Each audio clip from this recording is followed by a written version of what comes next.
வணக்கம். இன்னைக்கு வந்து இந்த ராசிபலன் பார்க்கறதுக்கு முன்னாடி நான் சில விஷயங்களை சொல்லணும்.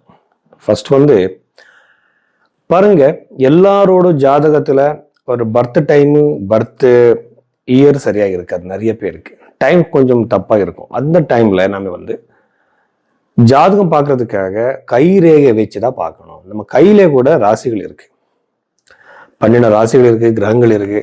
இப்போ ஃபார் எக்ஸாம்பிள் வந்து இப்போ திருமண யோகம் ஜாதகத்துல கன்ஃபார்ம் ஆயிடுச்சுன்னா, நவாம்சத்துல கன்ஃபார்ம் ஆயிடுச்சுன்னா, கை ரேகையில சுக்கிர ரேகை வந்து அந்த டைம் பீரியட்ல சேருதா, அது ரெண்டுமே நம்ம கம்பைன் பண்ணது ஆகணும். ஸோ ரெண்டு கம்பைன் பண்ணும்போது இந்த இவெண்ட் வந்து எப்போ நடக்கும்னு நமக்கு நம்ம ஈஸியா சொல்லிடலாம். அது விட்டுட்டு நாம நிறைய பேர் வந்து என்னென்னமோ சொல்றாங்க. ஆனா நமக்கு வேண்டியது என்ன, நம்ம திருமணம் எப்போ நடக்கும், பரிகாரமோ அதெல்லாம் விடுங்க, செகண்டரி. ஆனா அந்த இவெண்ட் எப்போ நடக்கும் அது இம்பார்ட்டண்ட்டாக நம்ம கண்டுபிடிக்கிறதுக்காக கை ரேகை, ஜாதகம், நவாம்ச குண்டலி இது எல்லாமே பார்க்கணும். யூஸ்வலாக நான் வந்து பிரஷ்ன சாஸ்திரமும் பார்க்குறேன். அந்த பிரஷ்ன சாஸ்திரம் பார்க்கும்போது அங்கே ஒரு கம்பைன் ஆயிடுச்சுன்னா, ஒரே ரிசல்ட் வந்துருச்சுன்னா கண்டிப்பாக அந்த ஈவெண்ட் இந்த டைம்ல நடக்கணும்னு நான் சொல்லலாம். ஸோ அதுக்காக நீங்க பைரவி ஆஸ்ட்ரோல நீங்க வந்து இந்த கன்சல்டேஷன் எடுத்துக்கலாம்.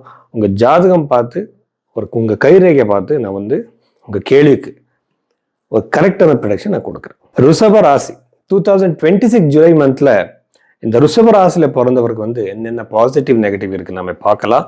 ரிஷப ராசியில வந்து செவ்வாய் இருக்கிறதுனால யூஸ்வலா சப்தமாதிபதி வந்து ராசியில இருக்கிறது வந்து திருமணத்துக்கு மிகப்பெரிய ஒரு நல்ல யோகம். எப்படின்னா திருமணம் அமைகிற சான்சஸ் நிறைய பேர் கேட்பாங்க, சார் அந்த திருமணம் எப்படி சார், எப்போ சார்ன்னுட்டு.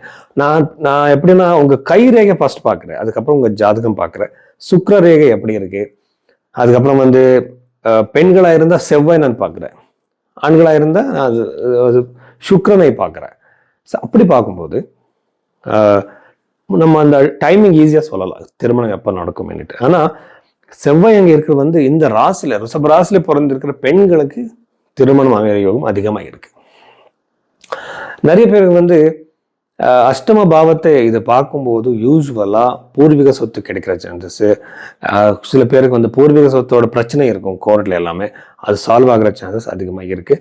செவ்வாய் வந்து சதுர்த்த பாவத்தை பார்க்கும். அப்படி பார்க்கும்போது இது வந்து 100% எங்களுக்கு வந்து வீடு கட்டுறதுக்கோ இல்லை ப்ராப்பர்ட்டி வாங்குறதுக்கோ சைட் வாங்குறதுக்கோ பிளாட் வாங்குறதுக்கோ இது ரொம்ப நல்ல டைம். கண்டிப்பா உங்களுக்கு அமைகிற சான்சஸ் இருக்கு, ப்ராப்பர்ட்டி கிடைக்கிற சான்சஸ் இருக்கு.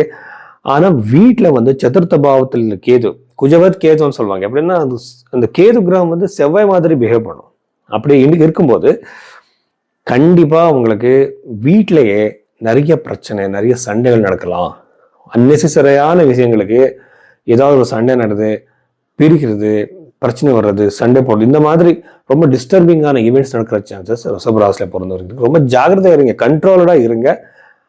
எந்த மாதிரி பிரச்சனை இருந்தாலும் கூட நீங்க பேசி சரி பண்ணிக்கலாம்.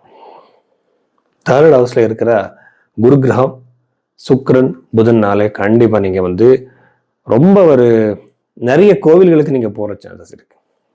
இத்தனை நாள் வந்து நீங்களுக்கு வந்து அந்த கோவிலுக்கு போறதோ அந்த பூஜை எல்லாம் பண்றதோ அந்த பூஜையில இன்வால்வ் ஆகுறதுக்கு உங்களுக்கு டைம் கிடைக்கல. ஆனா இப்போ அந்த டைம் வரும், அந்த சிச்சுவேஷன், அந்த ஒரு என்விரான்மெண்ட் கிரியேட் ஆகும். அந்த என்விரான்மெண்ட்ல நீங்க கண்டிப்பா இன்வால்வ் ஆவீங்க. ஸோ இந்த குலதெய்வத்துக்கு போகவே இல்லை சார், எனக்கு டைமே கிடைக்கலன்னு கேட்பாங்க. அவருக்கு எல்லாருமே இந்த மாதிரி எல்லாம் பாசிபிலிட்டிஸ் இருக்கு. 2வது வீட்டில் இருக்கிற சூரியன் இப்போ வந்து நிறைய பேருக்கு வந்து ஒரு ரெண்ட் வர்ற ப்ராப்பர்ட்டி வாங்கணும்னுட்டு இன்ட்ரெஸ்ட் இருக்கும். அவருக்கு எல்லாருக்குமே ரொம்ப நல்லா இருக்கு. இந்த கரியர் ரிலேட்டட் விஷயத்தை நம்ம பார்த்தா ராகு அங்கே இருக்கிறதுனால ஒரு வெளிநாட்டு ஜாபுக்காக யார் யார் தேடுறீங்களோ ரொம்ப சக்சஸ் இருக்கு. ஜாபுக்காக இந்த ஊர் விட்டு வெளியே போயிட்டு இருக்கீங்களா, உங்களுக்கு ரொம்ப நல்ல டைம் வந்திருக்கு. அதுக்கப்புறம் வந்து நவம பாவம், தசம பாவம், ஏகாதச பாவம் இதெல்லாமே நம்ம பார்த்தா ரொம்ப நல்லாவே தெரியுது. கரியர்ல வந்து மிகப்பெரிய சக்சஸ், ப்ரோக்ரஸ், கரியர்ல நிறைய மாற்றங்கள், பாசிட்டிவ் சேஞ்சஸ் உங்களுக்கு அதிகமாக இருக்கு. புது ஜாப் கூட உங்களுக்கு கிடைக்கலாம். இத்தனை நாள் இந்த உங்களுக்கு பிடிச்சிருக்கிற ஒரு ஜாப் கிடைக்கல, ஆனா இந்த டைம்ல அது கிடைக்கும். அதனால அதுக்கப்புறம் வந்து இந்த ராசியில பிறந்தவங்க வந்து அவரோட இடம், வேலை செய்யற இடமோ என்னமோ ஒரு பிளேஸ் சேஞ்ச் ஆகிற அதிகமான சேஞ்சஸ் இருக்கு.